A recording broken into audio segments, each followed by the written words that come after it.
Orodyahanadii Soomaaliyeed ee qisadeeda 8 luqadood loo tarjumay waxay ka mid tahay orodyahanadii waaweynaa ee Soomaaliya soo maray, haddana wax billad caalami ah aan wali ku guuleysan. Qisadani waa safarka geerida. Waa orodyahanada caanka ah ee Saamiya. Qaabkay u tahriibtay intaana ka sheekeen iyo qisadeeda luqadaha loo tarjumay intaana ka sheekeen. Marka hore aan ka hadalno taariikh nololeedkeeda oo kooban. Saamiya waxay ku dhalatay magaalada Muqdisho sanadkii 1991. Waxay ka soo jeeday qoys sabool ah. Aabaheedna waxaa dilay qolyo hubeysan. Markii aabaheed uu dhintay nolosha ku sii adkaatay. Awalba iyadoo sabool ahayd, haddana aabaheed baa ka dhintay. Saamiya hooyadeed markasta waxay gabadheeda ku dhiirigelin jirtay inay orodo badan samayso, in ay ku fiican tahay dhanka orodka, ayna mar un matali doonto waddankeeda Soomaaliya. Waxay hooyadeed ku dhiirigelin jirtay in ay tababar badan samayso si ay orodada u sii horumariso. Saamiya waxay lahayd 2 lugood oo dhuudhuuban, markastana waxay ku hamin jirtay in mar un waddankeeda Soomaaliya orodo caalami ah ku matasho. Biladeedii ugu horeysay waxay ku guuleysatay orodo sanadle loo qaban jiray oo loogu qaban jiray magaalada Muqdisho, iyada ku guuleysatay. Biladeedii labaadna waxay ku guuleysatay orodo Hargeysa lagu qaban jiray. Ugu dambeyntii Saamiya riyadeedii ayaa u rumowday. Riyadeedu taasoo ah in ay mar un waddankeeda orodo caalami ah ku matasho. Guddiga ciyaaraha ayaa Saamiya u doortay in ay Soomaaliya ku matasho orodada caalamiga ah ee lagu qaban doono magaalada Beijing ee caasimadda waddanka China. Laakiin Saamiya wax taakula ah kama helin dowladda. Dowladana iyadaaba xilliyada iska tabar yarayd. 2 kabood ay ku ciyaareysay orodada Beijing lagu qabanayo Shiinaha waxaa u soo gaday gabar Suudaaniyad ah. Sidaas ayay kaga qayb qaadatay tartankii lagu qabanayay caasimadda Beijing, iyada oo la tartamaysa dad waqti la soo geliyay, la soo daryeelay oo qalabkooda u dhameystiran yahay. Saamiya waa tartankii ugu horeeyay oo caalami ah oo waddankeeda ay ku matasho, laakiin ma aysan guuleysan.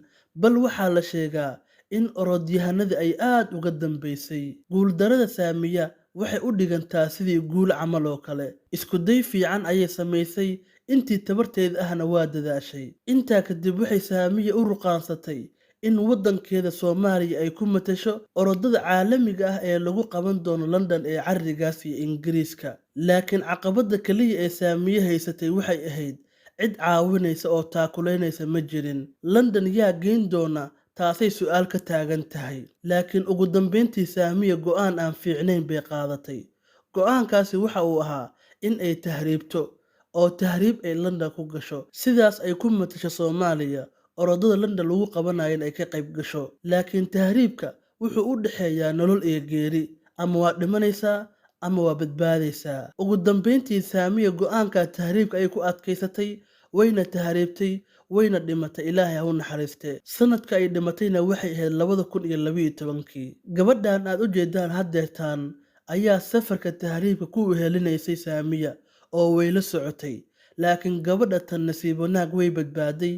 nasiib xumana saami doonta saarnad ma gadoomin waa kan muuqaalkeeda ma gadoomin markay u dhawaadeen unba xarigii loo soo tuuray maxaa la hayay in doonta lagu xiro la rabay dhanka xarigii dadku u batay markaas qof walba wuxuu isdhaa xarigan qabso saas dadka loo daa dadka markii dabaal ma kasiin saamiin dabaal way taqaanteen markuu arkin dadka badda ku taatay wuxuu soo duuray jaakadii badbaadada iyo geedaha yaroo lugaha baabuurtu eg camal u soo tuuray si u qabsadaan fahmeen saamiin lugta kaga dhigtay ilaa hoose la gashay isaga soo reebta naagti way iska soo reebi way ku sii dhagan tahay markii koos isla galeen markii dambe tadawaq ku dhimatay doontaas saamiin ku jirtay gabar uur la ku jirtay habrirtas anaga saad soo dhaweyn ku jirtay laakiin tadawaq oo dad ehel ahaan la qabiil ahaan isku wada dhowna ahaayeen fahmi doontan iyaga u badnaayeen baab tadawadaas qof marka kadibna like way u jeedeen jirkii oo sabeenaay meesha loogu sitay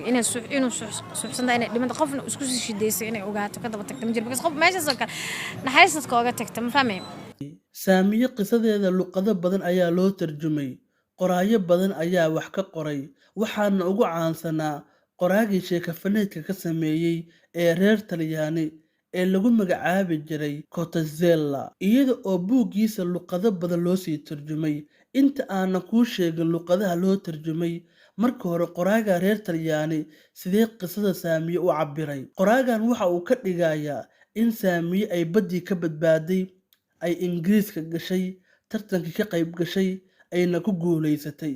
Laakiin sida caadiga ah Saamiye badii way ku dhimatay oo ma badbaadin. Laakiin isagu wuxuu ka dhigaa inay badbaaday, ugu dambeyntiina ay ku guuleysatay. Wixiisu waxay ahayd sheeko faneed aad u macaan. Laakiin markasta ogow, haddaad mar maqashid sheeko faneed, ma ahan wax 100% sax ah. Marmarka qaar qisad dhacday ayaa si kale loo warinaya ama la bedeli karaa. Marka sheeko faneedku inta badan waa noocaas. Ani ahaan qisada Saamiye luqadaha loo tarjumay aan ku arkay waxaa ka mid ah luqadda Isbaanishka, Carabiga, Boortaqiiska, Faransiiska, Ruushka, luqadda Ingiriiska iyo ugu dambeyntii luqadda Talyaaniga oo ah luqadda saxda ah ee buugga Saamiye lagu qoray uuna qoray qoraaga aan kuu soo sheegay, Cotezzella. Intaas ayuu mawduuceena ku egyahay. Wassalaamu calaykum waraxmatullaahi tacaala wabarakaatuh.